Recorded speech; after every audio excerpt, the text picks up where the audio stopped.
రైతులకు రుణమాఫీ ఆలస్యం కావడంపై కాంగ్రెస్ పార్టీ సీనియర్ నేత జగ్గారెడ్డి స్పందించారు. తాము అధికారంలోకి వచ్చిన 8 నెలల్లోనే రుణమాఫీ చేశామని, డేటా సరిగా లేకపోవడంతో మిగిలిన రుణమాఫీ ఆలస్యం అవుతోందన్నారు. రాహుల్ గాంధీ ఇచ్చిన మాట ప్రకారం రుణమాఫీ చేశామన్నారు. ఆర్థికంగా ప్రభుత్వం ఇబ్బందులు ఉన్నప్పటికీ 18,000 కోట్లు మాఫీ చేశామన్నారు. దాచుకోవడానికి ఏమీ లేదని, డేటా సరిగా లేకపోవడం వల్లే మిగిలిన రుణమాఫీ కాలేదన్నారు. బీజేపీ నేతలు ఇందిరా పార్క్ వద్ద రుణమాఫీ జరగలేదని దీక్ష చేయడం విడ్డూరంగా ఉందన్నారు. నేను రాజకీయంగా సీనియర్ నాయకుడు కేసీఆర్ అనే వ్యక్తి ఈ రాజకీయాలలో గట్టిగా ఉండాలి, ఆ నాయకుడు ఉండాలి, భూమి మీద ఆరోగ్యంగా ఉండాలని ఒక ప్రతిపక్ష పార్టీగా ఆయన ఎప్పుడు అట్లనే గట్టిగా ఉండాలని నేను కోరుకుంటా.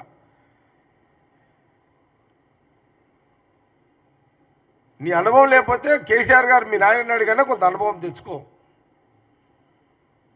ఎందుకంటే మీరు ఫీల్డ్ వర్కర్స్ కాదు, ఫీల్డ్ లీడర్స్ కాదు. మీరు మీ నాయన field worker, field leader KCR గారు.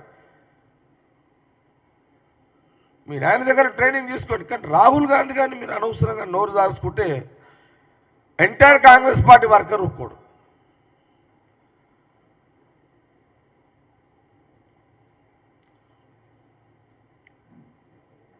రాహుల్ గాంధీ శీలాన్ గురించి మాట్లాడే నైతిక హక్కు కేటీఆర్కి లేదు.